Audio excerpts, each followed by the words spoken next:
twins here, Lulu and Lala. This is recap of leg 7 of the Amazing Race. Make sure to like, subscribe, and share. Now, let's get to it.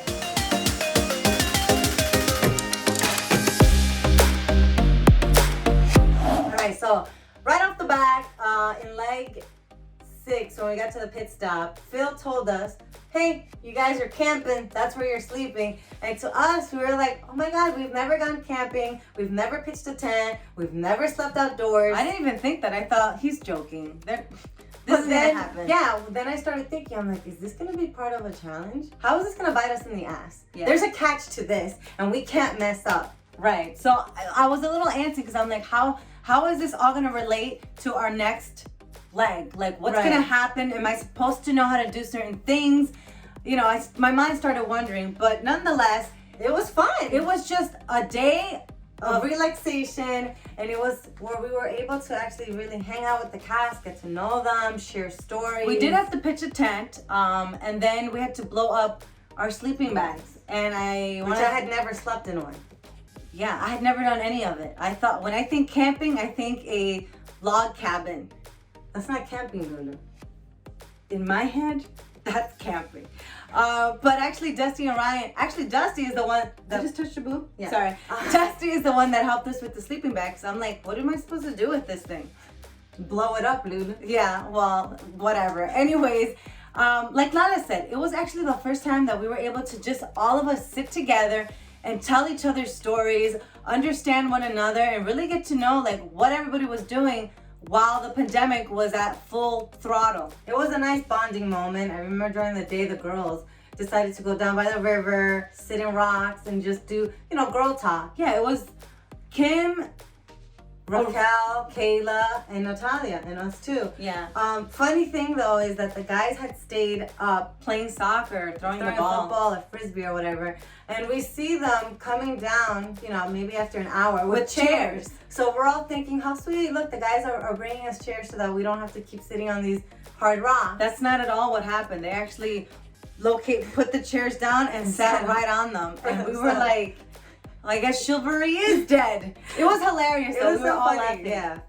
Everyone was a good sport about it. Yeah. And then at nighttime, sitting around that fire, it was nice. I had never done anything like that, so I was all just taking it in and enjoying the moment. It was really a first, and just being outdoors and being by the river, by the stream, just really, really just nice. And it gave us this peace that we needed, because all of us had so much anxiety up until that moment. Yeah. That it was just a moment of relaxation. A nice way to kick off the following day with leg 7. Yes. Let's talk about leg 7. So we were in the second group because, we came in last. We were with Dusty Ryan and Aruna Natalia. We all decided that we were just going to follow each other until we got to the place and game on from there. And that's what we did. It was Dusty Ryan, us in the middle, Aruna and Natalia behind us. And we finally got to the tower of where the maggot cheese was. Now, we actually got out of the car faster than Dusty and Ryan and started running. But we knew. Before we even go into that, Kim and Penn, Raquel and Kayla had already left. Okay, so one thing that we noticed last night that threw us kind of off guard was when Raquel and Kayla wait for Kim and Penn. But then she couldn't wait for Lulu in leg 6. Raquel, what the hell? That kind of hurt her feelings again. Ouch! Hurt my heart. But we're over it. Yeah, I'm good. Again, it's a competition. It is what it is. Although that did make me feel like, were we not good enough? Is that what you guys thought of us? That we weren't good enough or whatnot? The weaker twins, the weaker. Because if you did, that's totally fine too. Whatever. So yeah, we're running to the cheese. And Dusty and Ryan passed us, which we knew was going to happen because they're freaking fast as hell. And then they ate the cheese. Then it was our turn to eat the cheese. And homegirl over here has such a sensitive stomach. When I mean sensitive, let me put it to you like this. The entire time that we're racing, up until the maggot cheese, okay, everything I ate, I would throw up. Not because I wanted, it's because my stomach couldn't hold it. Ironically, the eating of the maggot cheese stopped it. Like stopped me from throwing up ever. Thereafter. Exactly. So I was just like, maybe it was these maggots That helped you out. Yeah, exactly. For me though, I was struggling with it because the maggots, whatever, it was the smell of the cheese that was nasty, and then it was so dry, and then they serve it to you with a dry piece of bread. I didn't have enough saliva in my mouth after like running up that running up to the tower that I was struggling to swallow it down. You can feel, I don't know about anybody else, but I can feel the little maggots inside my mouth like crawling in there. Thank God I didn't feel it. I just kept telling myself, just hold your nose, chew and swallow. I don't know how you didn't gag. I gagged a few times. In fact, I was telling you like, hurry up, Lala. I know.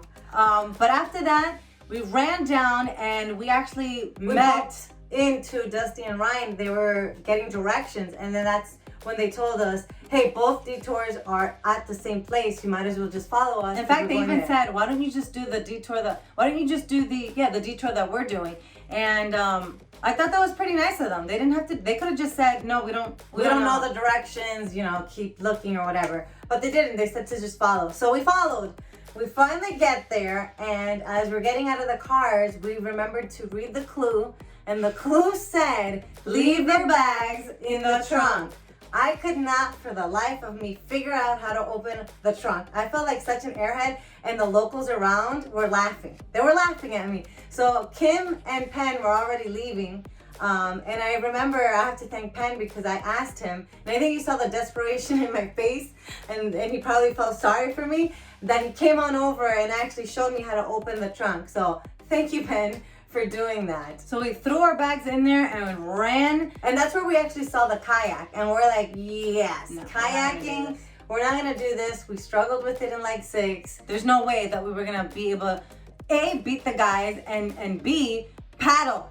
We were not gonna be able to do it. So we decided, let's switch and just do the gently. And right after, Arun and Natalia were with us. And so we're like, you know what, let's work together and 4 heads are better than one, and let's just do this. We didn't really strategize in how we were gonna memorize these fish. We were just screaming fish out into the open, thinking that somebody was actually gonna lock it down in their brain. And then when we finally went to present the fish in order, obviously we got it wrong. Which got me so mad, because if we would have gotten it right, we probably would have gotten ahead of Dusty and Ryan. Right. To be honest, because they were still sinking. When we were coming back, they were sinking, literally. And so the fact that we had to run back, wait for the ferry for 15 minutes, then go through it, really just lagged us back. It definitely held us back. But we came up with a strategy. We figured it out. I remember I was going to have 1 and 3, 2 and 5. We strategized. We got the job done. I found it hilarious that they actually had some dude dressed up in like the old school scuba gear. Yeah, it was cute. It was cute. Anyway, we got it done. We got the next clue and we jetted. So obviously we're following each other. Arun and Natalia are following us.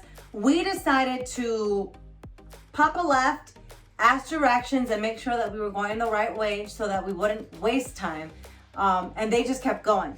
We shouldn't have done that because we got a little lost. Just a little bit. There was a lot of roundabouts from what I remember. And I remember in one of the roundabouts, we exited right instead of going left. So we were pretty much going the wrong direction until we figured it out. And then we went back and we went around that roundabout like 7 times just to make sure. I wanted to make sure I was reading the signs right and that we were doing what we needed to do. So we legit, like she said, 7 times around that stupid thing. Just going around. We finally get to the clue box, and this is where we see Dusty and Ryan leaving already. They had done the challenge already. And I remember Ryan telling me, hey, just make sure that you're patient. Make sure you go under and over and just, you got this. Which I thought was nice. Yeah, he didn't have to say anything to us.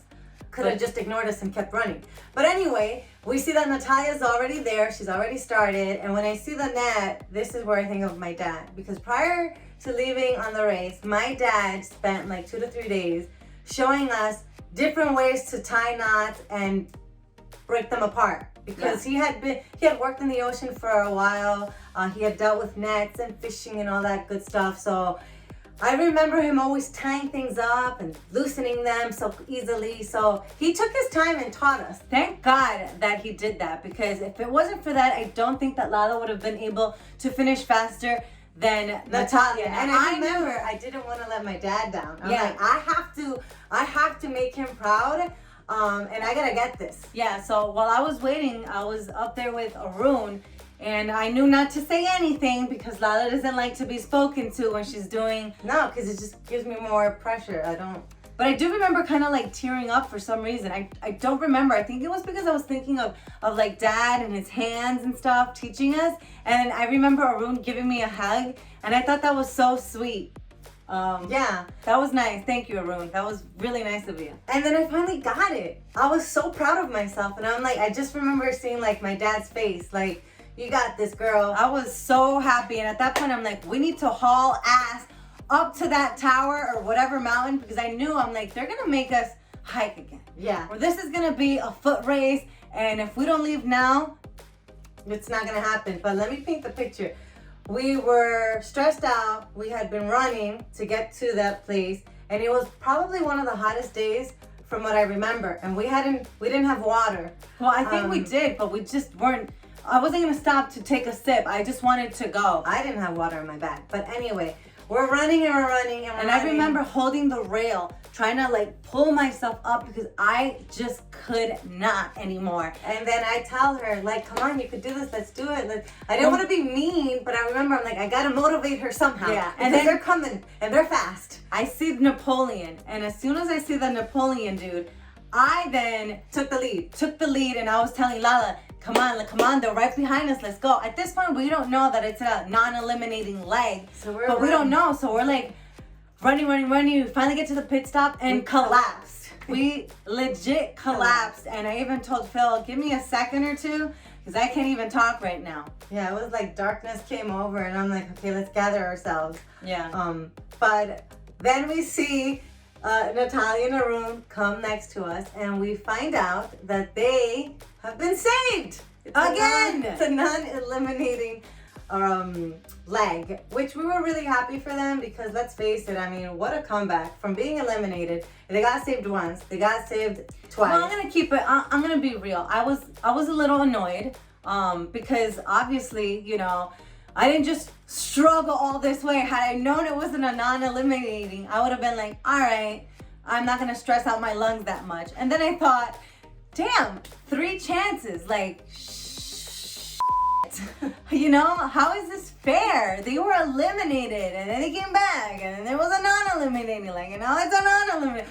I was just really annoyed at that. I thought it wasn't, you know, I just felt like the original 4 should have gone and moved to the next leg. But then I quickly realized, Lulu, life isn't fair. Get used to it. And there are people in the world that are given more opportunities than others, and that is just the way the cookie crumbles. And so, as you saw, we gave each other hugs, and then we were happy because, you know what? We got over it. They kicked ass. Then he starts talking about his daughter. He starts talking about his daughter, and he starts choking up, and then he started choking up, and then we started choking up, because I kept thinking, like, that's what Papi would have done. My dad would have done anything possible to make sure that we would have gotten to that pit stop. And the dynamic that they have is very similar to the dynamic that we have with our dad. And so at that moment, I was like, I'm so happy. Yes. We got emotional, and we just enjoyed the moment up there. Whatever tea that was very refreshing. It was.